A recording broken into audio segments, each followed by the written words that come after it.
Welcome to the Fear and Greed Business Interview. I'm Sean Aylmer. There are continued calls for US President Joe Biden to withdraw from the election campaign following an uncomfortable showing in last week's debate with Donald Trump. During the debate, the 81-year-old Biden appeared to lose his way a number of times, doing little to reassure voters that he's capable of serving another full term. On the other hand, Donald Trump seemed much more confident and compelling, even if many of his claims weren't able to be substantiated. It's led to something of a panic within the Democrats and plenty of talk about replacing Biden in the campaign, even at this very late stage. The president spent the last few days at Camp David, a pre-planned visit with his extended family, but of course that just sparked speculation. He's talking with them about his future. Bruce Wolpe is a senior fellow, non-resident at the United States Studies Centre. He's worked with the Democrats in Congress during President Barack Obama's first term and on the staff of Prime Minister Julia Gillard. Last year, he published Trump's Australia, which looks at the potential for Donald Trump to return to the presidency and what that means for us here in Australia. Bruce Wolpe, welcome back to Fear and Greed. Sean, great to be back with you. Thank you. Can Joe Biden win? Yes, but it's not clear as to how he does. He was really staggered last week by what happened during the debate. It was just terrible, an ordeal, catastrophic. There hasn't been anything like it in the history of in modern politics of presidential debates. And it was just, he finished it on the mat with no punches to throw. And that has triggered a freak out in the Democratic Party as to what should happen. We're late in the season here. The convention to seal Biden's nomination is coming up in August. Democrats want to win. Biden wants to win. Going into the debate, the race was essentially tied at the national level.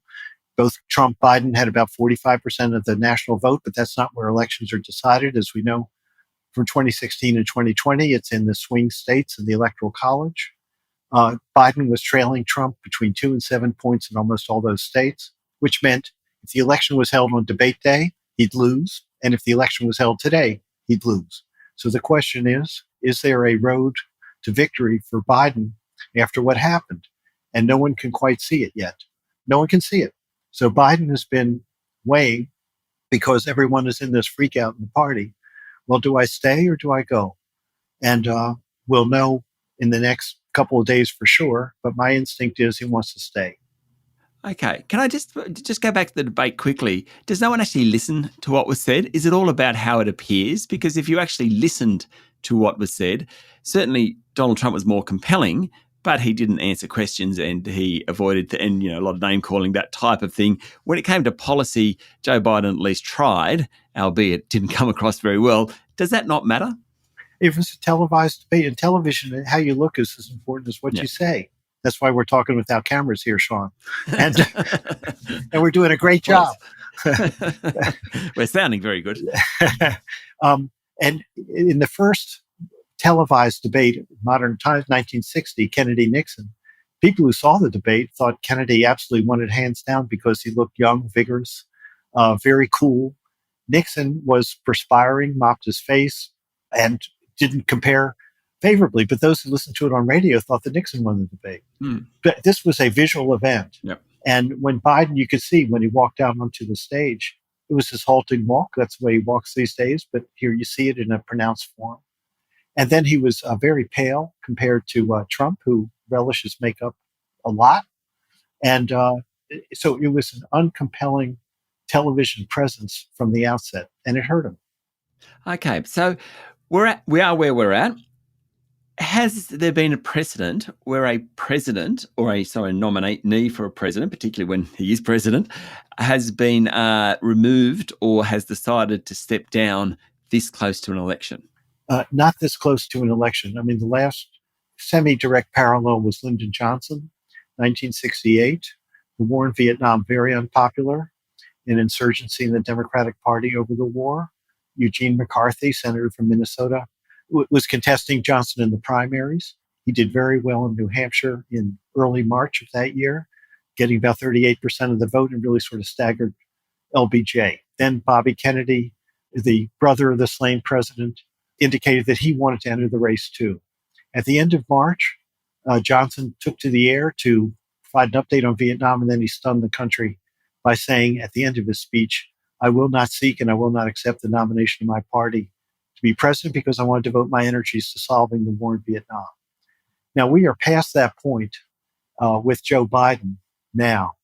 And no one can arise like McCarthy and Kennedy to challenge him for the nomination. Biden has the nomination. So the only way this opens up is if Biden takes himself off the field. And that's what he's been weighing over the past couple of days at Camp David. Stay with me, Bruce. We'll be back in a minute.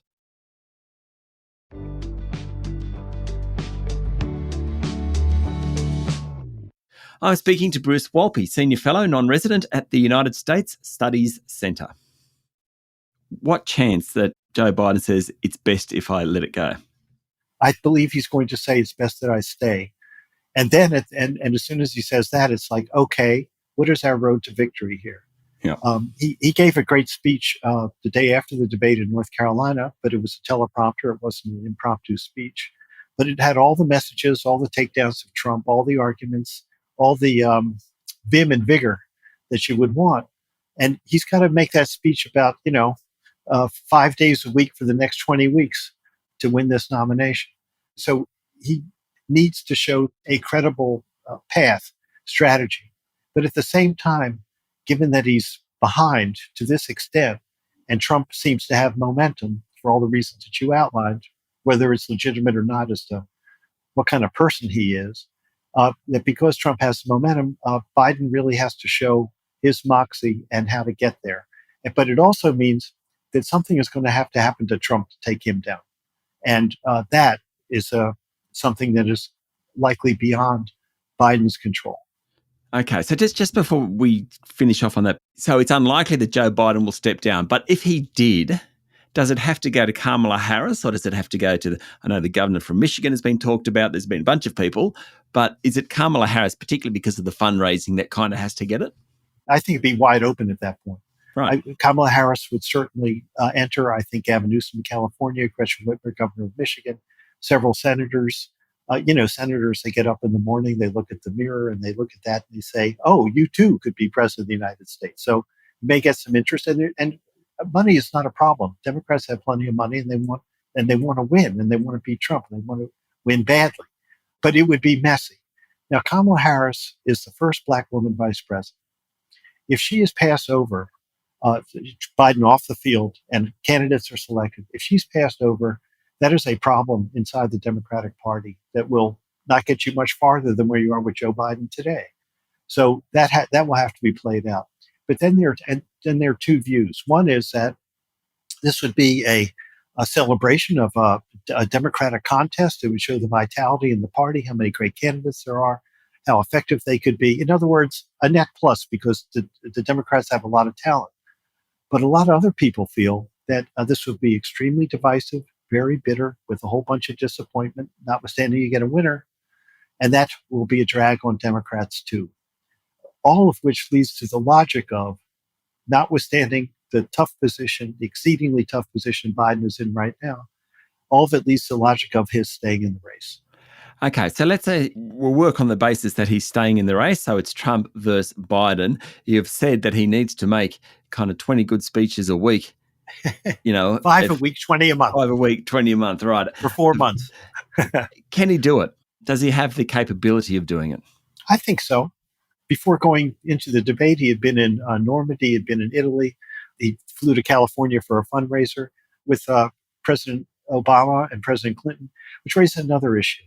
You have not had any leading Democratic officials, not one senator, not one governor, not one member of the cabinet, not one leader of the House, not one leader of the Senate, stand up and say, Mr. President, time to move on.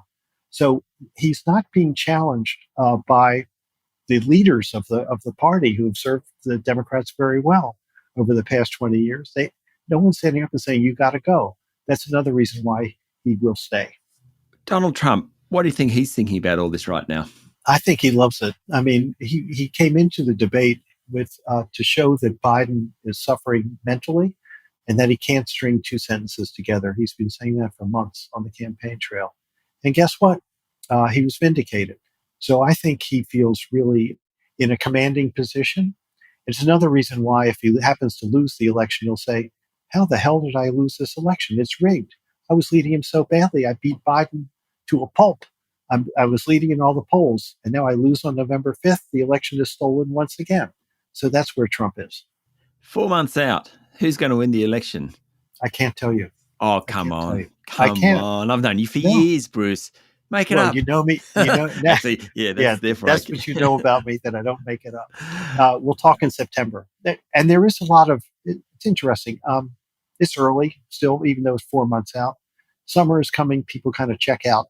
When they get back in September, that's when things kind of crystallize. That's when polling opens in a lot of states, early voting and stuff like that.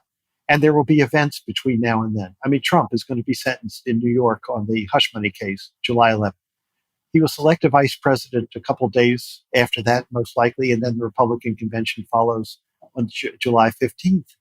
A lot of presidential candidates have had problems selecting a good vice president, and sometimes they implode, and that blows back on the presidential nominee. So he has some challenges to face.